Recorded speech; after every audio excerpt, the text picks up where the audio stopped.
চলুন চলে এসেছি বাড়িতে।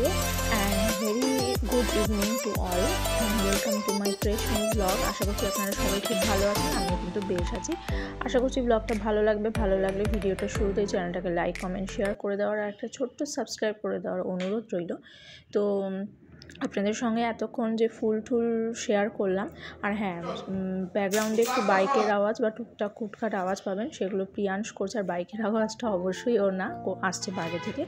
তো সেখান থেকে ওই ফুলের গার্ডেনটা দেখে চলে আসলাম। এখন রেডি হয়ে চলে এসেছি বাবার বাড়িতে।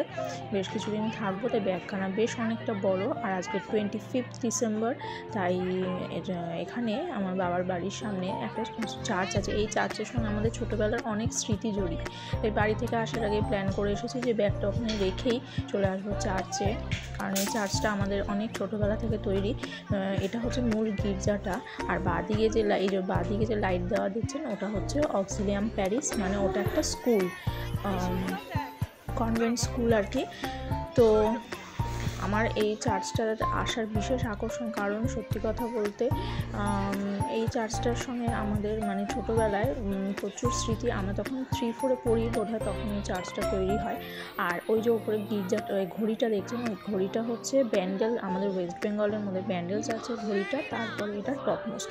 আর এটা আমাদের ওয়েস্ট বেঙ্গলের মধ্যে সেকেন্ড পজিশনে থাকা এই চার্চটা, মানে সৌন্দর্যের দিক থেকে অপূর্ব সুন্দর। চলুন ভিতরে দেখতে থাকুন, মানে আমার সঙ্গে চলতে থাকুন এবং ভিতরে দেখতে থাকুন। তো এই ওপরটা তো গির্জার তলার ওপরে এই যে যিশুর ঘর, এই ঘরটা দেখলে আমার সত্যি কথা, যিশুর লাস্ট সাপারের ছবিটা আমরা দেখি, মানে মৃত্যুর আগে তার শেষ যে লাঞ্চটা বা যে শেষ খাবারটা খাওয়ার, সেইটা আর কি, সেই ছবিটা আমার মনে পড়ে যায়, না জানি কেন। তো 25শে ডিসেম্বরের দিন ওই ঘরটাতে, মানে যেটা প্রার্থনার ঘর, সেখানে ঢুকতে দেওয়া হয় না। সামনেটাই যিশুর জন্মের মুহূর্তের প্রতিচ্ছবি তুলে ধরা হয়েছে। তো এটা অন্যান্য দিন রবিবার করে 4টে থেকে 8টার মধ্যে আসলে ওই প্রার্থনা হলটাতে ঢোকা যায়। আর সিঁড়ি দিয়ে আবার নিচে নেমে এসেছি, মারাত্মক ভিড়। মানে আগে ছোটোবেলায় যখন আসতাম এতটা ভিড় হতো না।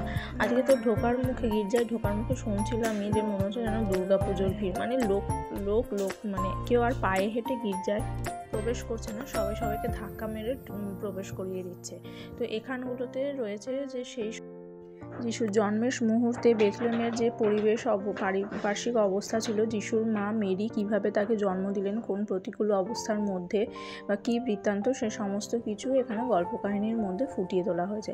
আগে ছোটোবেলায় এই গল্পগুলো খুব ভালো মনে থাকতো, দেখতেও আসতাম প্রতি বছর। কিন্তু এখন অনেকটা মানে পারিপার্শ্বিক জীবন, মানে জীবনের চাকা যত ঘুরেছে, তত জীবনের জটিলতা, এসবের ফলে না এই কাহিনীগুলো সত্যি কথা বলতে অনেকটা আবছা হয়ে গেছে। দুঃখও লাগে যে ছোটোবেলাটা সত্যি কথা বলতে হারিয়ে ফেললাম। তো এইসব জায়গায় আসলে বেশ নস্টালজিক ফিলই হয়। তাই প্রিয়াংশকে এসে একটু টুকটাক যেটুকু মনে আছে ওকে নিয়ে এসে গল্পগুলো বলার চেষ্টা করি, বা কোথায় কি রাখা আছে যে ও দেখবে, সেইগুলোই আর কি বলার চেষ্টা করি। ওইখানটা মারাত্মক ভিড় হয়েছে। তো ওইখানটাই আসলে যিশুর জন্মের মুহূর্তটা মেনলি তুলে ধরা হয়েছে। আর এগুলো সাইডে ভেড়া বা ঘোড়া, এই সমস্ত জিনিসগুলো, মানে বেথলেহেমের পারিপার্শ্বিক পরিবেশ যেরকম ছিল সেইগুলোকে তুলে ধরা হয়েছে। আগে জানেন তো, এই ঘুরছি যে মাঠটা, এটার মাঝখানে একটা দেখুন তারাটা কি সুন্দর। তো আগে এই মাঠটার মাঝখানে একটু ব্যারিকেড করে একজন সান্টাকে দাঁড় করিয়ে দেওয়া হতো। আমরা ছোটোবেলায় খুব খুশি হতাম সান্টার সঙ্গে হাত মিলিয়ে। তো এখন দেখলাম যে না, সত্যিকারের সান্টা দাঁড়িয়ে নেই, এমনি একজনকে সাজিয়ে, মানে এমনি একটা পুতুল দাঁড় করানো। তো রাস্তায় দেখলাম বেশ এই 25শে ঘর সাজানোর বেশ বিক্রি হচ্ছে। আর তার সঙ্গে এরকম আরেকটা দেখলাম এই যে রাস্তার মধ্যে এটা। তো আর ঘড়িটার যেটা বলছিলাম, যে তখন যখন নতুন তৈরি হয়েছিল চার্চটা ঢং ঢং করে বাজতো, কিন্তু এখানকার লোকজন এত বিরক্ত হতেন, এত জোরে আওয়াজ হতো, তো ওনারা অবজেকশন করে আর কি ঘড়িটা বন্ধ করিয়েছেন।